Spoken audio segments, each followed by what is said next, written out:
wefm.co/fastpay. So fast pay. 2 minutes and you're on your way. So fast pay. So fast pay. Flow is keeping you connected. WEFM, the new fresh sound.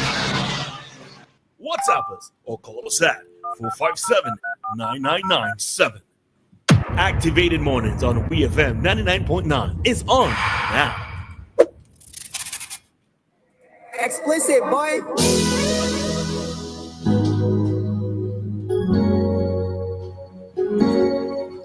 Good morning again to all of our listeners. This is WEFM and this is Activated Mornings with Roleza and Dianna. At this time, we are going to be conducting an interview with Dr. Cleve Scott, and he is going to be talking about some upcoming lectures, a lecture series that relates to the spiritual Baptists. Dr. Scott, good morning. Good morning. And it is quite appropriate that you play that calypso by Aldwin Roberts, known as the Lord Kitchener, because Kitchener in 1948 was interviewed at the BBC when he took the very first trip of West Indians after the Second World War that moved into England.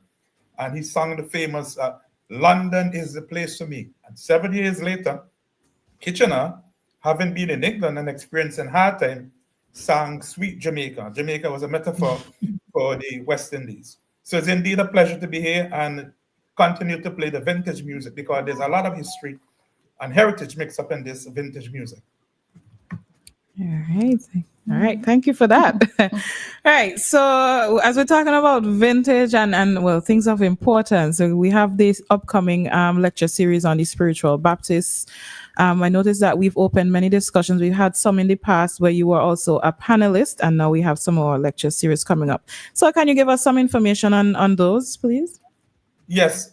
The UWI Global Campus, University of the West Indies, under the head or the leadership of Dr. Risa Noel McBarnett and our very, very enthusiastic media marketing person, Ms. Sharon Garway.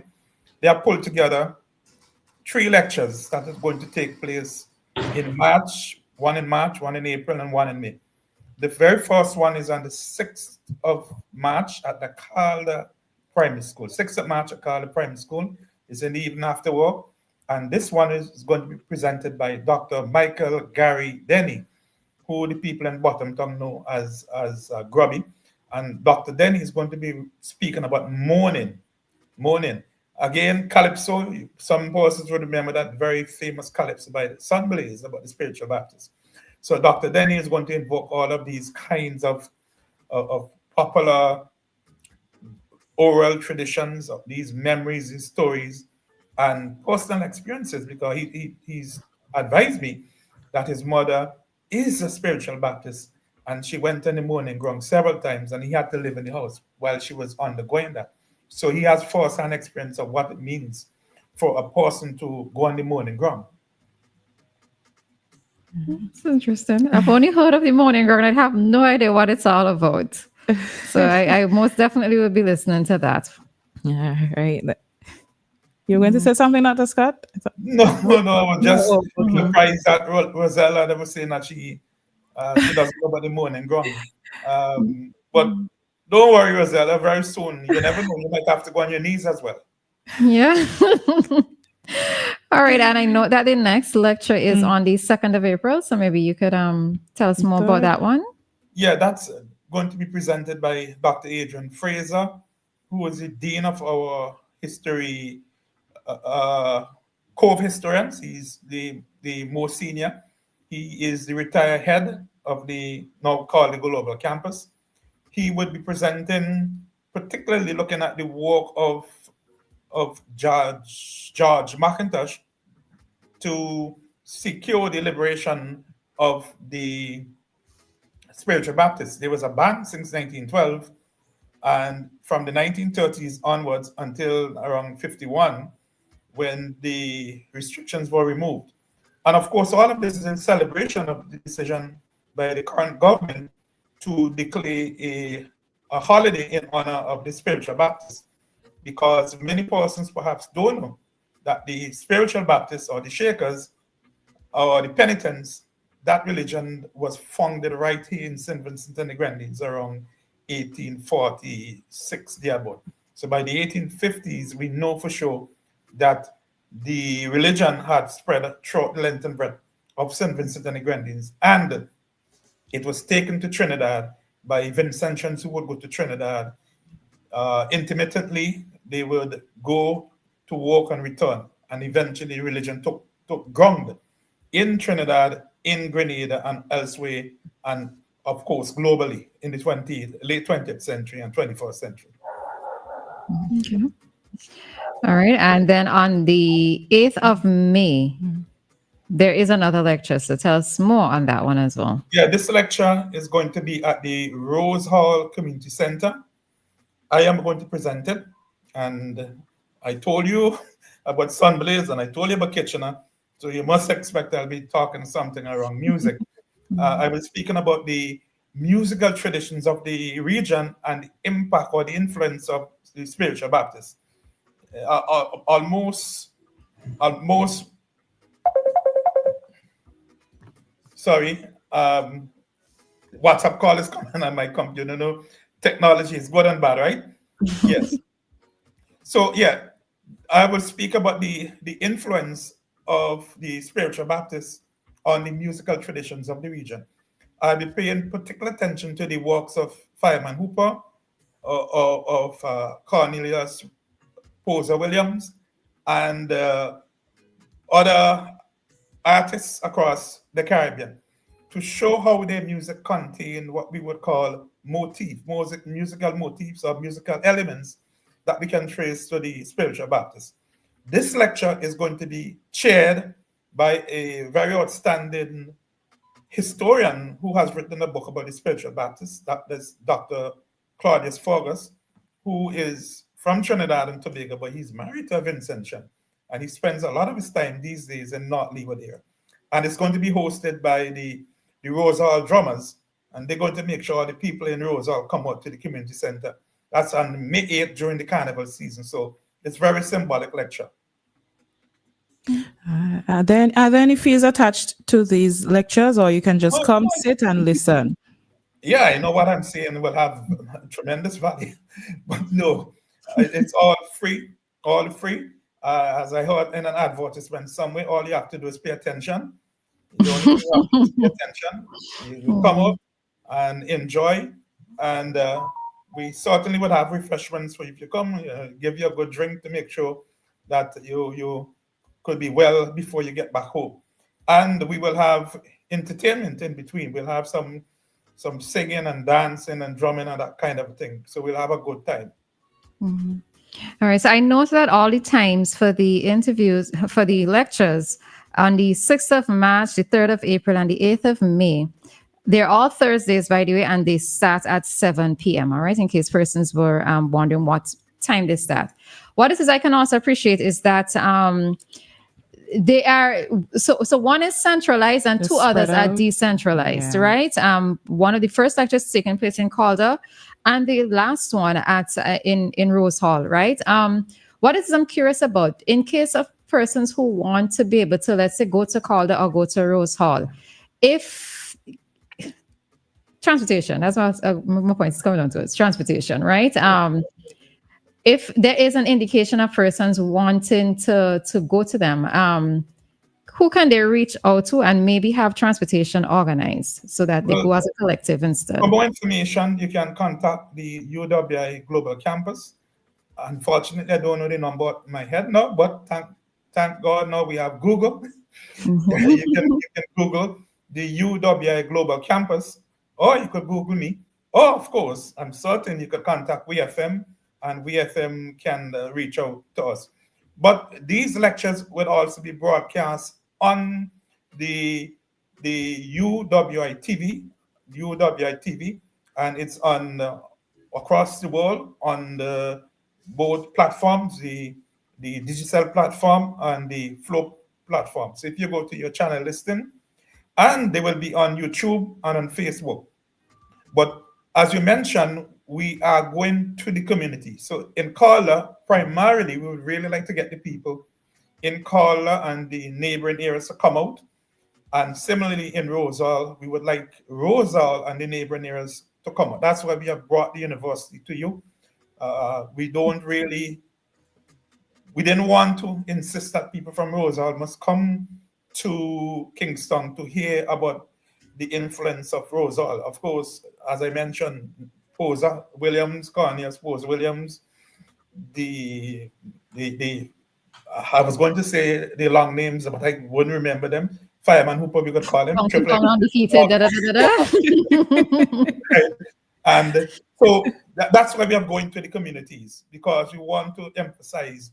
And one of the reasons we're going to Carla is that the Spiritual Baptist was formed or founded not too far from that area. It was founded on the Carla estate. And they were called initially the Wilderness People. And we were told that they had some baptism in the Bonham region in a stream coming down there. That was called the River Jordan. Everything is symbolic. And Kingston, obviously, because George McIntosh, he represented Kingston. He was on the Kingston Tongue Board. He lived in Portslot and so on. So all of it is very symbolic. Okay, I'm glad you mentioned that, because I was going to ask if there's a particular reason why you chose these locations. So, okay. No, okay. This Sunday, on It's Your Hand, this Sunday, host Cecil Ryan has agreed to facilitate us. So if you want to hear more, we have a lot more time on Sunday. And of course, I'm sure as time goes by, you would invite us back onto your activated morning, so we could talk more about the calypso music that you play, the vintage. Thanks. So Oti, is it Oti? Oti Taz? Yes, Oti is the sponsor. Yes, Oti Taz is the sponsor. And I give kudos to Oti for bringing that vintage, that musical history to the people. Okay. Before I go, this Saturday, we have a special lecture at the Open Campus, the Global Campus, as it's now called. I have a colleague of mine from the Kiva campus in Barbados, Dr. Henderson Carter. He is going to be presenting a lecture looking at the importance of Black history, and he will be focusing particularly on Black business. And that's why I mentioned Oti, because Oti, the late Oti, is one of the most recent successful Black businessmen, and he has left it to his sons, and we hope that his sons can continue the legacy. So it's on Saturday at the Global Campus at 6 p.m. This Saturday in the heart of town. We would expect the people in Kingston and neighboring areas to turn up and hear about the importance of Black history and Black business in St. Vincent and the Grenadines. Okay. And in the same vein of these lectures, we know that this year will be the first year that we will be recognizing and celebrating the Spiritual Baptist Day. I can't remember what date it is. I think it's also in May. But do you know of any activities that are going to be done to celebrate, recognize that particular day, especially given that it's the first public holiday, first year of us having a public holiday with regards to that? This is one of the issues that I would discuss going into the declaration of the holiday, whether or not people are going to be using for party and drink and misbehave and so on. The only thing we know so far is what the Global Campus has been doing, these 3 lectures. We anticipate that the Spiritual Baptist Church, they would get together and organize their own activities. And we anticipate too that the government will find a way. So it's kind of pretty early. I mean, the Global Campus has started early to get into the final days of the celebration. We're starting in March, which is just around the corner. And most likely by the time we get to end of March, early April, we should hear more about the specific activities that other organizations are contemplating. Okay. All right. Great. All right, then. So I guess with that, we... Don't forget this Saturday, 6 p.m., Dr. Henderson Carter, Black Business, Black History at the Global Campus. And what time? What time? 6. 6. Oh, 6 6. p.m. Okay. Mhm. Okay. 6 p.m. All right. So maybe just to recap, I'm not sure if there's anything else that you wanted to add, but just to recap the days, the dates and times and location of the 3-part lecture series that's coming up. Well, I just want to remind persons of the very first one. The very first one is on the 6th of March at Carla Primary School. And I just want them to remember that this Saturday at 6 p.m. And the number 6 is very symbolic, very symbolic, because during the period of slavery and after slavery, you walk from 6 a.m. to 6 p.m., 6 to 6.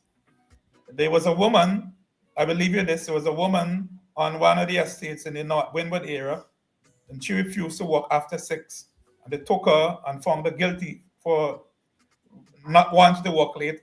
And as they were dragging her away to the jail, she keeps shouting 6 to 6, 6 to 6, 6 to 6.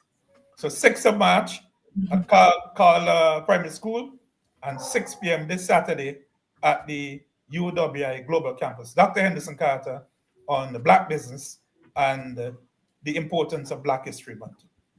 Okay. I have to say, I love all the symbolism. Absolutely love it. Kudos to whoever, thought it necessary to do all of that. So thank you, Dr. Scott, for joining us today for this interview. I don't know how many persons are very interested in the topic of the spiritual Baptists, but I am, especially when you know some of the things that are associated with it and what they have gone through in the past. So I'm hoping that persons are excited and that you will definitely have a great turnout, but not just that, but that we will come with open minds to learn and that we will leave with new knowledge and, to eradicate some of the ignorance that we have surrounding the spiritual Baptist. So thank you very much for joining us. Looking forward to this lecture. And don't forget, it's your time on this Sunday. Yes. Sister Ryan P. John and Joel Providence. We will be there. Dr. Claudius Fergus from Trinidad and Tobago. Myself, Dr. Adrian Fraser, Dr. Michael Gary Denny, Dr. Arnold Thomas. So this Sunday is your time. Oh, very full house. But it's not 6 for it's your time. Is it 10:30? 10:30, yes. Right. All right. Well, thank you very much, Dr. Scott, for being here with us this morning. And we look forward to Saturday and Sunday with you. All right. Take care until.